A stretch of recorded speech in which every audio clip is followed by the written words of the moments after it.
من نطفۃ امشاج نبتلیہ فجعلناہ سمیعا بصیرا. اس نے تصویر بنائی، بغیر رنگ کے بنائی، بغیر روشنی کے بنائی، بغیر ٹھوس کینوس کے بنائی، لیکن تصویر کا عالم یہ ہے رحم مادر سے نکلتے ہی بچہ رو بھی رہا ہوتا ہے اور بول بھی رہا ہوتا ہے. اور حضرات گرامی قدر اس کی تحلیق کی وسعت کا عالم کیا ہے. اس سال مجھے حضرت شہید ملت رحمت اللہ علیہ کی شہادت کے عرصہ گزر جانے کے بعد شاہ سلمان کی دعوت کے اوپر، جس طرح وہ نسبت تو حضرت علامہ کی تھی، میری تو کوئی حقیقت یا حقیقت نہیں، لیکن اسی نسبت سے مجھے بھی شاہی دورے کے اوپر اس بار سعودی عرب جانے کا موقع ملا. میں آپ کو ایک تحلیق کی بات بتلانے کے لیے بات سنا رہا ہوں. اچھا، وہ ہر بندہ وہ مکہ ٹاور کے اوپر نہیں جا سکتا، لیکن چونکہ ہم مہمان تھے وہ ہمیں مکہ ٹاور کے اوپر لے گئے. مکہ ٹاور کے اوپر جو تھی نا، جب وہاں پہ ہمیں وہ اس کی آخری چھت کے اوپر جب لے گئے تو وہاں پہ ایک بہت بڑی لیبارٹری بنی تھی. لیبارٹری کے اندر دوربین پڑی تھی. دوربین کا کام تھا فلکیات کے نظاروں کو کیپچر کرنا اور سکرینوں کے اوپر منتقل کرنا اور ان کو محفوظ کرنا. فلکیات کے نظاروں کو یعنی ستاروں کے نظاروں کو کھینچنا اور بعد میں بڑی سکرینوں کے اوپر منتقل کرنا. اچھا، میں پہلے بھی مجھے پتا تھا کہ اللہ نے بڑے بڑے ستارے بنائے ہیں. سورج جو ہے دیکھنے کے اندر بہت بڑا ستارہ نظر آتا ہے، لیکن یہ اس درجے کا ستارہ ہے. اس سے کئی ہزار گنا بڑے ستارے بھی آسمان کے اوپر موجود ہیں، لیکن وہ ہمیں نظر اس لیے نہیں آتے اتنے بڑے کہ وہ ہم سے فاصلے کے اوپر ہے. سورج کا فاصلہ کم ہے، اس لیے ہمیں بہت بڑا نظر آتا ہے. سورج جو ہے، آپ کو اس کے بارے میں تھوڑی سی معلومات دینا چاہتا ہوں. سورج کے مرکز کا جو درجہ حرارت ہے، مرکز کا جہاں پہ سورج کا یعنی سینٹر ہے، جو مرکز کا درجہ حرارت 1.5 کروڑ ڈگری سینٹی گریڈ. سورج کا مرکز کا درجہ حرارت 1.5 کروڑ ڈگری سینٹی گریڈ ہے، یعنی 15 ملین ڈگری سینٹی گریڈ سورج کے مرکز کا درجہ حرارت. اور سطح سورج کا درجہ حرارت، سطح سورج کا درجہ حرارت جہاں سے یعنی روشنی پھوٹ کے پھر ہماری طرف آتی ہے 6000 ڈگری سینٹی گریڈ. سورج کے سطح کا ٹیمپریچر 6000 ڈگری سینٹی گریڈ اور مرکز کا temperature 1.5 crore degree centigrade. اچھا، بڑا یہ اتنا ہے کہ کئی لاکھ زمینیں اس کے اندر سما سکتی ہیں. کئی لاکھ زمینیں اس کے اندر سما سکتی ہیں. اتنا بڑا گیند ہے کہ زمین کا گیند کئی لاکھ ہو تو سورج کے اندر سما سکتے ہیں. حضرات گرامی قدر، لیکن اللہ تعالیٰ کی بنائی ہوئی کائنات کی وجہ ہم آپ کو وسعت کی بات سنانے لگا ہوں. حضرات گرامی قدر، دوربین جو تھی نا وہ بڑی حساس تھی.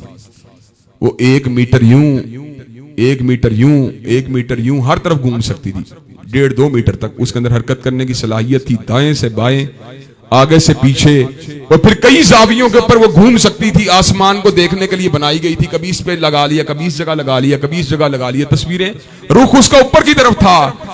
حضرات گرامی قدر، آج میں آپ کو ایک بات بتلاؤں، آپ حیران ہو جائیں گے. جب دوربین نے 1 ملی میٹر کی حرکت کی، 1 ملی میٹر، حضرات گرامی قدر 1 میٹر کی حرکت کی بات نہیں کر رہا آپ کے سامنے. میں ڈیسی میٹر کی حرکت کی بات نہیں کر رہا، میں سینٹی میٹر کی حرکت کی بات نہیں کر رہا. 1 میٹر میں 100 سینٹی میٹر ہوتے ہیں اور 1 سینٹی میٹر میں 10 ملی میٹر ہوتے ہیں. 1 میٹر میں 1000 ملی میٹر ہوتا ہے. جب دوربین نے 1 ملی میٹر کی جنبش کی تو اس نے جو آسمان کا نظارہ لیا اس میں کئی لاکھ ستارے آ گئے. اس نے 1 ملی میٹر کا جو نظارہ لیا اس میں کئی لاکھ ستارے آ گئے. میرے ذہن میں یہ خیال آیا، اس منظر کو دیکھنے کے بعد میرے ذہن میں یہ خیال آیا کہ اللہ زمین والوں کی بھی سن رہا ہے اور ستاروں کے پر امڑنے والے حالات کو بھی دیکھ رہا ہے. ستاروں پہ چلنے والے طوفانوں کو بھی دیکھ رہا ہے. ستاروں کے درجہ حرارت کو بھی دیکھ رہا ہے. حضرات گرامی قدر، منظر دیکھ کے بڑا حیرت زدہ ہو گیا اور میرے دل میں یہ خیال آیا، اللہ تیری شان اور تیری تحلیق بہت بلند ہے، ہم تیری صحیح معنوں میں قدر نہیں کرتے.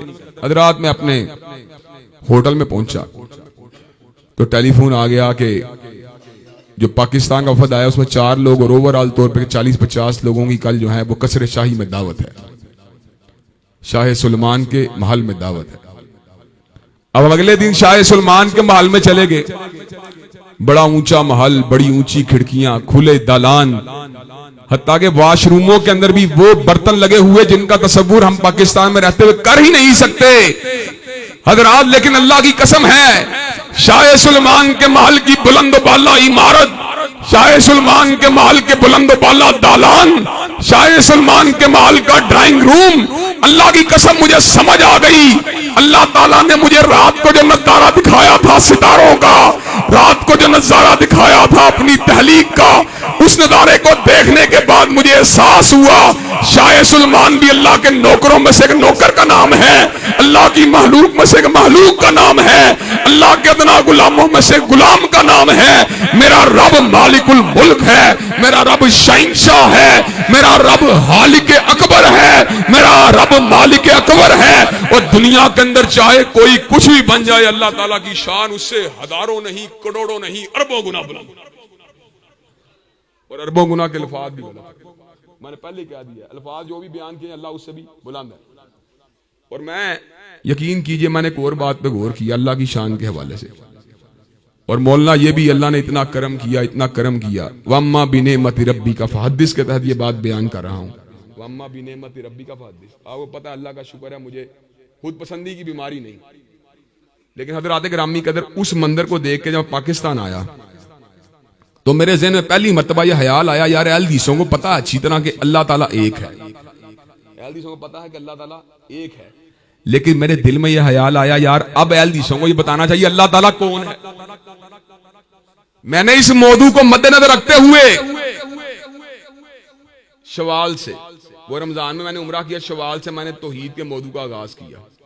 اللہ کے فضل و کرم سے 14 جمعے پڑھا چکا ہوں, لیکن توحید کا مضمون جاری ہے. اللہ کے فضل و کرم سے 14 جمعے پڑھا چکا ہوں اور توحید کا مضمون جاری ہے. کیوں کہ اس موقع نے, اس واقعے نے میری آنکھوں کو پہلے سے زیادہ کھول دیا. حضرات گرامی قدر, میں وہاں سے یہ تاثر لے کے نکلا, وہاں سے یہ کیفیت لے کے نکلا کہ انسان کی بلندی اس سے بڑی ہو سکتی ہی نہیں ہے. انسان کے لیے اس سے بڑے اعزاز کی, اس سے بڑے افتخار کی, اس سے بڑے فخر کی کوئی اور بات ہو سکتی ہی نہیں ہے کہ وہ جب تک زندہ رہے یا اس کی تسبیح کرتا رہے, یا اس کی تقدیس کرتا رہے, یا اس کی استغفار کرتا رہے, یا اس کی توحید کو بیان کرتا رہے, یا اس کی طرف دعوت دیتا رہے, یا اس کے نظام کا نعرہ لگاتا رہے, یا اس کے قانون کی داستان سناتا رہے, یا اس کے کلام کا ورد کرتا رہے, یا اس کے سامنے رکوع کرتا رہے, یا اس کے سامنے سجدہ کرتا رہے, یا اس کے سامنے جھکنے والی کیفیت میں مبتلا رہے, یا اس کی شان کو بیان کرتا رہے, یا اس کی عظمت کے احساس کو اپنے دل میں جگہ دیتا رہے, یا اس کے خوف سے اپنی طبیعت کو لبریز کرتا رہے, یا اس کے تخیل میں غرق رہے, یا اس کی حلقت پہ غور کرتا رہے. مجھے یہ بات سمجھ میں آ گئی, ان فی خلق السماوات والارض لآیات لأولی الالباب الذین یذکرون اللہ قیاما وقعودا وعلی جنوبہم ویتفکرون فی خلق السماوات والارض ربنا ما خلقت ھذا باطلا سبحانک فقنا عذاب النار. مجھ پہ یہ حقیقت پوری کی پوری طرح کھل کے سامنے آ گئی. پہلے بھی میں نظام الہی کا نعرہ لگانے والا, پہلے بھی میں عرش کے رب کی حاکمیت کے ڈنکے بجانے والا, پہلے بھی میں پروردگار عالم کی نوکری کرنے والا, پہلے بھی میں اس کی عاجزی کے ساتھ کپ کپانے والا, پہلے بھی میں اس کی عظمت کے احساس کے ساتھ گھبرانے والا, پہلے بھی میں اس کی ہیبت کو اپنے دل میں جگہ دینے والا, پہلے بھی میں اس کی کبریائی کے روب میں دبا رہنے والا, پہلے بھی میں اس کی شان کے روب تلے اپنے کنوں کو جھکانے والا, پہلے بھی میں اس کی محبت کے اندر مبتلا رہنے والا, پہلے بھی میں اس کی ذات سے امید کو وسطہ کرنے والا, پہلے بھی میں اس کے خوف میں غرق رہنے والا, پہلے بھی میں اپنی امیدوں کو اس کی ذات سے وابستہ کرنے والا, پہلے بھی میں اس کی ذات پر توکل کرنے والا. لیکن اب میرا اعلان یہ ہے, میں جب تک زندہ رہوں گا مالک کائنات کی ذات کا بھی نعرہ لگاتا رہوں گا, اس کے قانون کی بھی جنگ لڑتا رہوں گا.